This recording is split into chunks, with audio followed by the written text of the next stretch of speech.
History with Anand sir में आपका स्वागत है। हम लोग देखें नोटिफिकेशन आ चुका है बीपीएससी को, तो हम लोग बीपीएससी को कंसंट्रेट करते हुए अब पढ़ाई पढ़ेंगे।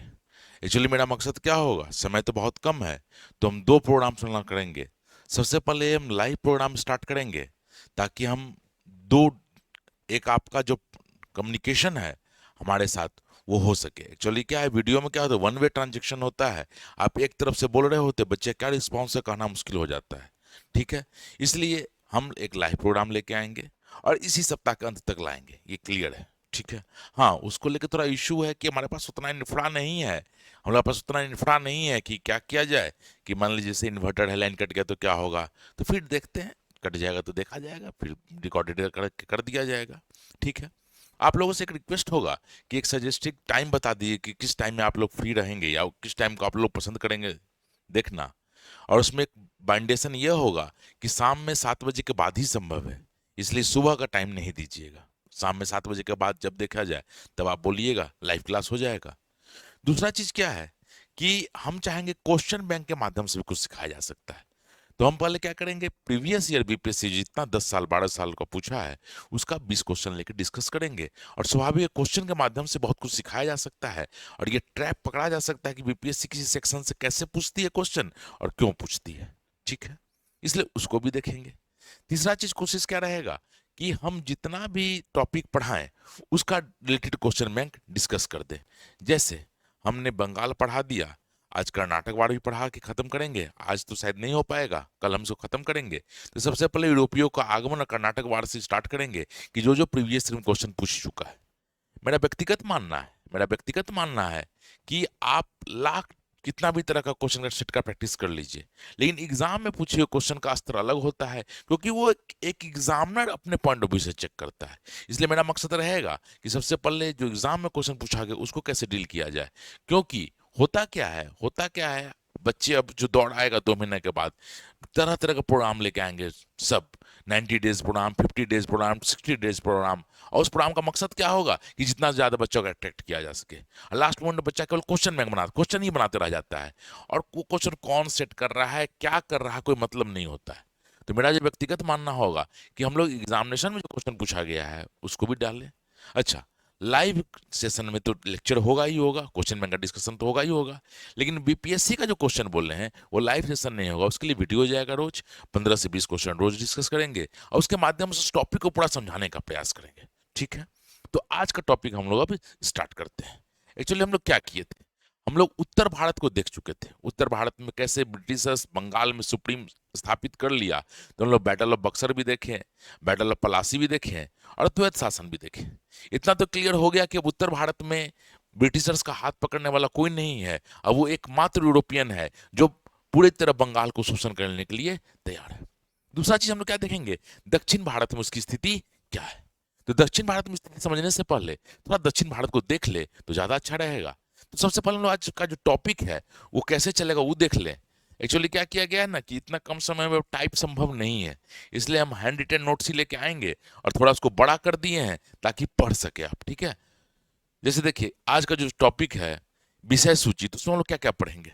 तो सबसे पहले हम पढ़ेंगे एक परिचय पढ़ेंगे, फिर क्या पढ़ेंगे, यूरोपीय कंपनी को आगमन पढ़ेंगे। फिर हम लोग क्या देखेंगे, फिर हम लोग देखेंगे कि यूरोपीय कंपनी व्यापारी से राजनीति कैसे बनी। फिर देखेंगे प्रथम कर्नाटक वार। ठीक है, पहले ये देख लेंगे।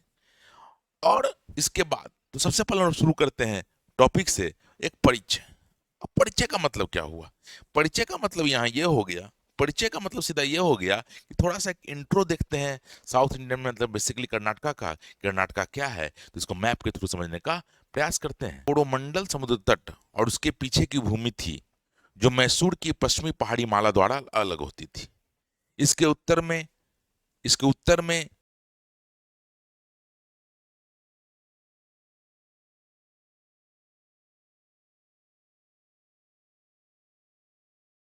गुंड इसके उत्तर में आप देखिएगा तो एक नदी बह रही है गुंडलकपा, और दक्षिण में तंजौर का क्षेत्र है। ठीक है, कर्नाटक क्षेत्र में मुख्य रूप से जो शहर बोलिएगा तो उसके अंतर्गत आता कौन था, मद्रास, पांडिचेरी, आरकोट, बेल्लोर और तिरुचिरापल्ली। ठीक है, अब प्रश्न उठता है कैसे कैसे आगमन हुआ। तो देखोगे सबसे पहले डचों ने इस पर इंटरेस्ट लिया और डच सबसे प्रथम यहाँ क्या करते हैं, तो कच्चा रेशम का व्यापार करना शुरू करते हैं, बुने हुए वस्त्र का व्यापार शुरू करते हैं, और यहाँ से कुछ चावल वोल भी ले जाने का प्रयास करते हैं। और देखोगे 1690 तक आते आते डच पूर्ण रूप से स्थापित हो गए थे। और डचों का जो कर्नाटक में प्रथम आगमन था वो 1610 में पुलिकट में हुआ था। डचों के बाद कौन, अंग्रेज आए। अंग्रेज के बारे में थोड़ा सा परिचय समझ लीजिए। 1639 में अंग्रेज फ्रांसीसी डे ने चंद्रगिरी के शासक, एक्चुअली जिसको हम चंद्रगिरी का शासक बोल रहे हैं, वो विजयनगर साम्राज्य का उत्तरदायित्व रखता था, और बहुत स्टेबल तो नहीं था लेकिन अपने आप को विजयनगर से जोड़ता था। तो फिर बोल रहे हैं क्या, चंद्रगिरी के शासक से क्या किया, तो मद्रास लेता है और वहां फोर्ट सेंट जॉर्ज का निर्माण करता है। देखिएगा, एक बार यूपीएससी क्वेश्चन पूछ दिया था कि मद्रास में कौन फोर्ट है, कलकत्ता में कौन फोर्ट है, तो याद रखिएगा फोर्ट सेंट जॉर्ज क्या है, तो कहाँ है, तो इंग्लैंड का या ईस्ट इंडिया कंपनी का कर्नाटक में एक फैक्ट्री है, और वो भी बड़ा स्टेबल है। ठीक है, अब हम लोग जो आते हैं तो देखिएगा यहां पर अंतर क्या है, यहां पर अंतर क्या है। देखिए अब क्या होता है, अब होता क्या है कि जब आप बात कीजिएगा 17वीं शताब्दी का, एक्चुअली 1707 का, तो देखिएगा उत्तर भारत में औरंगजेब बहुत स्ट्रांग है, तो औरंगजेब ब्रिटिशर्स को घुसने तो देगा नहीं। बंगाल देखिएगा तो बंगाल में भी घुसना इतना आसान नहीं था, मुर्शिद कुली खां से बहुत स्ट्रांग था। फिर अगर महाराष्ट्र वाला रीजन देखिएगा तो मराठे बहुत स्ट्रांग थे। हाँ, दक्षिण भारत में कुछ ऐसे क्षेत्र थे जहां पर ये चीजें स्थापित की जा सकती थी, और वही दक्षिण भारत में जब बोलते हैं स्थापित की जा सकती थी, तो ईस्ट इंडिया कंपनी को दक्षिण से ही प्रवेश करने का आसान लगा। और औरंगजेब की मृत्यु के बाद दक्षिण की स्थिति और गड़बड़ा गई। और कैसे गड़बड़ा गई, तो दक्षिण की हिस्ट्री को सरल समझने का प्रयास करते हैं। तो सबसे पहले समझिए, अब आ जाइए कुछ नाम जो आपको नाम कंफ्यूज करता है। सबसे पहले कुछ नाम को हम लोग देख लेते हैं जो आपको बड़ा दिक्कत करता है, और कुछ महत्वपूर्ण व्यक्ति के नाम है। जैसे समझ लीजिए, हम लोग लेटर मुगल के क्रम में ही चर्चा कर चुके थे कि देखते क्या है कि मुगलों का पतन हुआ तो स्वायत्त राज्यों का उदय हुआ। और स्वायत्त राज्यों का जो उदय बोलते हैं तो हम लोग बोले थे अवध, बंगाल, और दक्षिण में हैदराबाद। और हैदराबाद में स्वायत्त राज्य का निर्माण किसने किया, तो निजामुन मुल्क ने किया। तो इसलिए कुछ व्यक्ति को हम लोग देख लेते हैं। जैसे एक्चुअली क्या होता है, ये ऐसा इसलिए लिखाते हैं कि प्रथम कर्नाटक में बहुत ज्यादा नाम आएगा। अब एक बार नाम देख चुके हैं, उसका जब का एक जगह देख चुके क्या संबंध है, तो फिर बुक रीडिंग बड़ा आसान हो जाता है। और ये सब बहुत जटिल होता नहीं है, बस उलझा कर रखता है नाम और घटनाक्रम। तो उसको अगर सरलता से समझ ले तो बहुत दिक्कत होने वाली नहीं है। तो देखिए पहले क्या करते हैं, महत्वपूर्ण व्यक्ति पहले देखिए निजामुल मुल्क, जिसका नाम आप सुने हुए हैं, ये दक्कन का सूबेदार था। नवाब दोस्त अली, ये कर्नाटक का नवाब था। चंदा साहब, जो नवाब अली का दामाद था। फिर सफदर अली, सफदर अली कौन था, तो सफदर अली नवाब अली का पुत्र था। मुर्तजा अली, सफदर अली का चचेरा भाई था। अनबरुद्दीन खान, जो निजामुल मुल्क द्वारा नियुक्त किया हुआ सूबेदार था, जो निजामुल मुल्क द्वारा मुक्त किया हुआ सूबेदार था। अब एक चीज समझ लीजिए, एक चीज समझ लीजिए, यहाँ पर जो कुछ इंपॉर्टेंट नाम है, जिसमें एक है अनवरुद्दीन खान जो रिपीट होगा, फिर आएगा चंदा साहब, ठीक है, चंदा साहब। फिर अब देखिएगा, तो फिर देखिएगा थोड़ा और नाम देखिएगा, एक बार हम फिर से बता दें। जैसे नाम देखिएगा तो नाम में जो सबसे इंपॉर्टेंट हो जाएगा, हम क्या बोल रहे हैं, अनबरुद्दीन। ये आपको थोड़ा याद रखना पड़ेगा, क्योंकि प्रथम वार में भी इंपॉर्टेंट है, सेकंड वार में भी इंपॉर्टेंट है। दूसरा चंदा साहब, इसको भी समझ लीजिएगा। बाकी नाम है, मतलब लिख दिया गया है कि पढ़ने में बहुत दिक्कत नहीं हो, लेकिन ये दोनों नाम को थोड़ा ख्याल रखिएगा, कहीं कहीं पूछ देगा चंदा साहब कौन थे, अनवरुद्दीन कौन थे। वैसे बीपीएससी में संभावना तो नहीं रहती है, लेकिन फिर भी कब कहाँ से टर्न करेगा कहना मुश्किल है। ठीक है, अब बात को आगे ले आते हैं। आगे होता क्या है तो समझ लीजिए। अब घटनाक्रम को हम लोग समझने का प्रयास करते हैं कि आगे हुआ क्या है। ठीक है, सबसे पहले क्या देखिए, सबसे पहले हम लोग देखते हैं कर्नाटक क्या संबंध है हैदराबाद, तो समझ लीजिए। हैदराबाद मुगलों का दक्कन का क्षेत्र है, और हैदराबाद का सूबेदार जो होता है वो मुगलों द्वारा नियुक्त किया जाता था। फिर जब बात कीजिए कर्नाटक, तो कर्नाटक क्या था, हैदराबाद के अंतर्गत एक क्षेत्र था, और कर्नाटक का जो नवाब होता था उसकी नियुक्ति हैदराबाद का सूबेदार करता था। तो समझ लीजिए मुगलों के अधीन कौन है, मुगलों के अधीन हैदराबाद था, और हैदराबाद के अधीन कौन है, कर्नाटक है।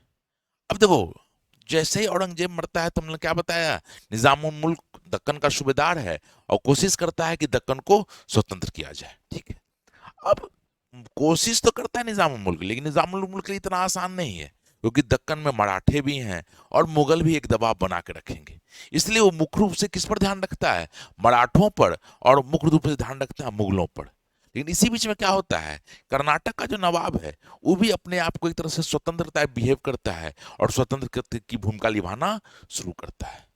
इसी बीच में क्या होता है, अब घटनाक्रम को समझ लेते हैं, थोड़ा घटनाक्रम को समझ लेते हैं। एक्चुअली क्या होता है इसी बीच में, इसी बीच में होता क्या है, तो इसी बीच में होता क्या है, हम लोग क्या करते हैं, थोड़ा घटनाक्रम को समझते हैं। एक्चुअली युद्ध को समझने के पहले थोड़ा उसका बैकग्राउंड समझ ले तो ज्यादा अच्छा रहेगा। अब बैकग्राउंड क्या है, तो हम क्या देखते हैं कि हैदराबाद का जो सूबेदार है वो मुगलों द्वारा नियुक्त किया जाता है, और कर्नाटक का जो नवाब है वो हैदराबाद के सूबेदार द्वारा नियुक्त होता है। तो स्वाभाविक है, मतलब कहीं ना कहीं हैदराबाद के अधीन कर्नाटक है। पहले ये क्लियर कर लीजिए। दूसरा चीज समझिए, औरंगजेब की मृत्यु के बाद जितने भी प्रांतीय सूबेदार थे उनका एक ही मकसद था कि कैसे हम एक स्वतंत्र प्रांत की स्थापना करें। बंगाल भी वही करता है, अवध भी वही करता है, और हैदराबाद में देखिएगा निजामुल मुल्क भी वही करने का प्रयास करता है। लेकिन निजामुल मुल्क के लिए चीजें थोड़ी आसान नहीं है। इसका कारण क्या है कि दक्कन में मराठे हैं, इसलिए निजामुल मुल्क अपना आधा ध्यान दक्कन में मराठों पर लगता है, और इसी क्रम में क्या होता है, कर्नाटक पर बहुत ज्यादा ध्यान नहीं जाता है। इसी स्थिति का लाभ उठाकर कर्नाटक का जो नवाब है वो अपने आप को स्वतंत्र टाइप बिहेव करना शुरू कर देता है। और कर्नाटक का नवाब कौन है, तो कर्नाटक का नवाब हम बताए थे, एक बार देख लीजिए नाम, कोई दिक्कत नहीं होना चाहिए। और कर्नाटक का जो नवाब बोले थे वो नवाब का नाम क्या है, दोस्त अली। कर्नाटक का नवाब है, कर्नाटक का नाम क्या है, दोस्त अली, जो कर्नाटक का नवाब है। पहले देख लेते हैं, दोस्त अली जो कर्नाटक का नवाब है। चलिए होता क्या है, होता क्या है, मराठा क्या करते हैं, कर्नाटक पर आक्रमण करते हैं और दोस्त अली की हत्या कर देते हैं। और इसका जो दामाद है, इसका जो दामाद है चंदा साहब, और इसका जो दामाद है चंदा साहब, उसको क्या करता है, तो अपने साथ उठा के, मतलब समझिए एक तरह से बंधक बना। और उसी बीच में, इसी बीच में एक घटना और घटती है कि सफदरजंग, देखो सफदर अली क्या बोले हैं, नवाब दोस्त अली का पुत्र है, वो क्या करता है, उससे एक बार्गेनिंग होती है। तू कहता है कि ठीक है, मैं मराठों को बोलता है कि मैं 1 करोड़ रुपया देने के लिए तैयार हूं। वो ऐसा प्रपोजल रखता है, लेकिन इसी बीच में क्या करता है, उसका चचेरा भाई जो है मुर्तुजा अली, उसने क्या किया, सफदर अली की हत्या कर दी। अब स्थिति बड़ी बिगड़ चुकी है। स्थिति इसलिए बिगड़ चुकी है कि मान लीजिए वैद्य उत्तराधिकारी की भी हत्या हो गई है, मराठा भी आक्रमण कर चुका है, और चंदा साहब को एक तरह से बंधक बना के ले जाया गया है। तो कर्नाटक में बड़ा भगदड़ की स्थिति हो गई। इस स्थिति को संभालने के लिए देखिएगा निजामुल मुल्क स्वयं जाता है। निजामुल मुल्क ने क्या किया, तो निजामुल मुल्क ने क्या किया, तो देखोगे निजामुल मुल्क ने किया क्या, तो निजामुल मुल्क ने किया क्या, तो देखोगे एक व्यक्ति का नाम बताते हैं, अनबुरुद्दीन का, अनबुरुद्दीन का। अब उसने क्या किया, इसने क्या किया, तो इसने कहा कि देखिए अभी हम क्या करते हैं, अपना एक व्यक्ति है जिसका नाम है अनवरुद्दीन खां, मैं उसे यहाँ का सूबेदार नियुक्त कर देता हूँ, और ये केयर टेकर रहेगा। एक्चुअली नवाब ही, जो कर्नाटक में जो जो अस्थाई लोग हैं उन्हीं को बाद में सौंपा जाएगा, लेकिन अनवरुद्दीन को हम केयर टेकर के रूप में नवाब नियुक्त करते हैं। स्वाभाविक है, इसके करने से क्या होता है, स्वाभाविक है, ऐसा करने से क्या होता है, ऐसा करने से होता यह है कि जितने भी दोस्त अली के समर्थक हैं, चाहे चंदा साहब के समर्थक हैं, वो इससे क्या करते हैं, अपने आप को खफा महसूस करते हैं, और उनको कहीं ना कहीं ये जो नवाब जिसको नियुक्त किया गया है, एक्चुअली इसको सूबेदार बोला जा रहा है, नूरुद्दीन को जैसे ही नियुक्त किया गया है तो उससे ही चिढ़ मचाए हुए है, उससे बहुत सपोर्टिंग नहीं है। लेकिन चूंकि कहीं ना कहीं स्थिति बड़ा खराब है, कर्नाटक को लीड करने वाला कोई है नहीं, इसलिए करे तो क्या करे, और यही स्थिति होती है। तो हम लोग क्या देखें कि कर्नाटक प्रथम बार देख रहे हैं, लेकिन इससे पहले हम लोग अंग्रेज और फ्रांसीसी को लाए। उससे पहले हम लोग क्या डिस्कस कर लिए कि देखो होता क्या है, कर्नाटक का जो नवाब है उसकी हत्या कर दी जाती है, उसके दामाद को मराठा बंधक बना लेते हैं। इस परिस्थिति में निजामुल मुल्क ने कर्नाटक में अपना एक व्यक्ति को सूबेदार बनाया, जिसको स्थानीय लोग जिसका विरोध कर रहे थे। ठीक है, स्थिति यही है। अब आ जाते हैं हम लोग अंग्रेज और फ्रांसीसी पर।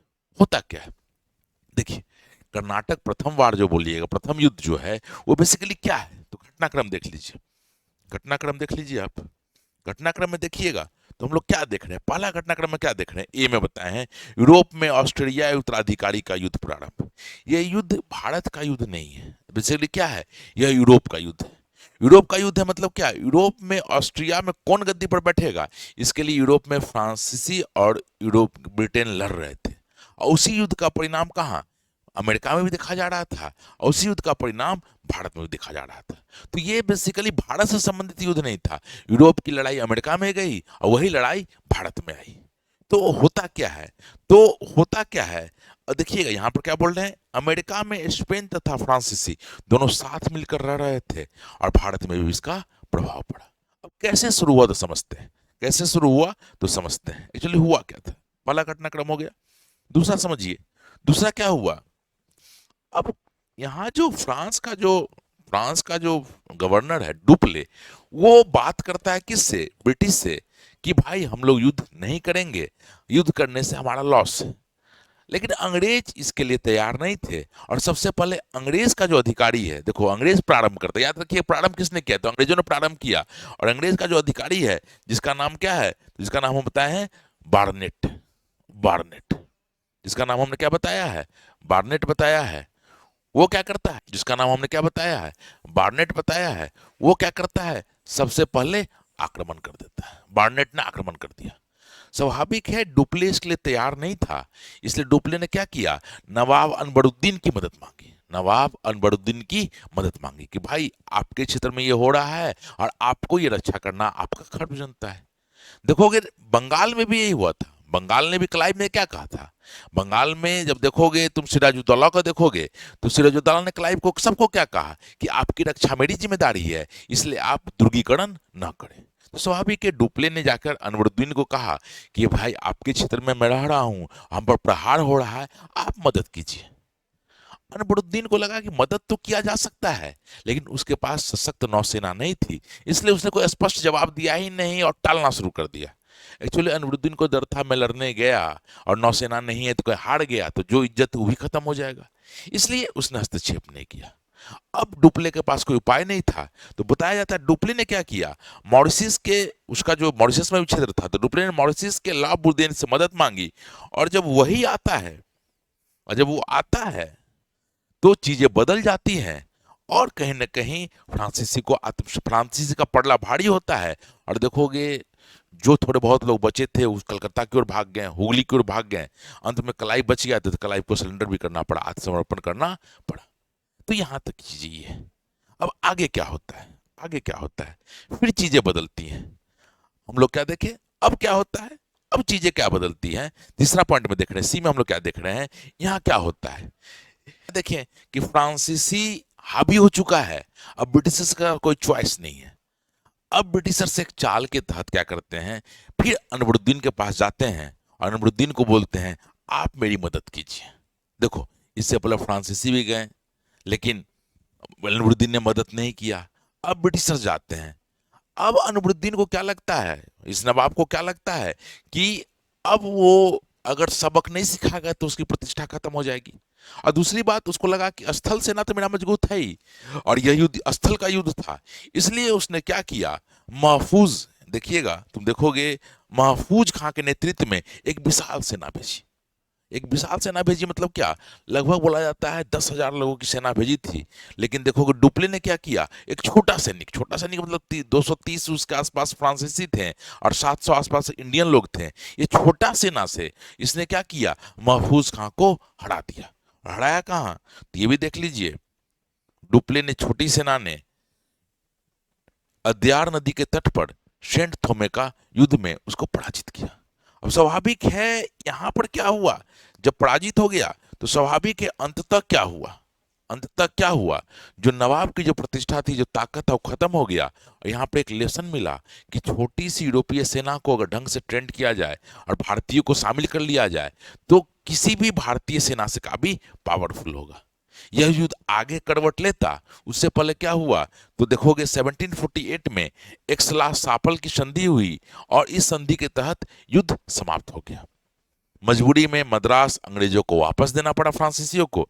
हाँ, लेकिन इतना कह सकते हैं कि यह युद्ध फ्रांसीसियों के पक्ष में रहा, और डुप्ले ने क्या किया, इसको बहुत अपने आप से क्या किया, उसकी छवि बहुत ऊंची हुई।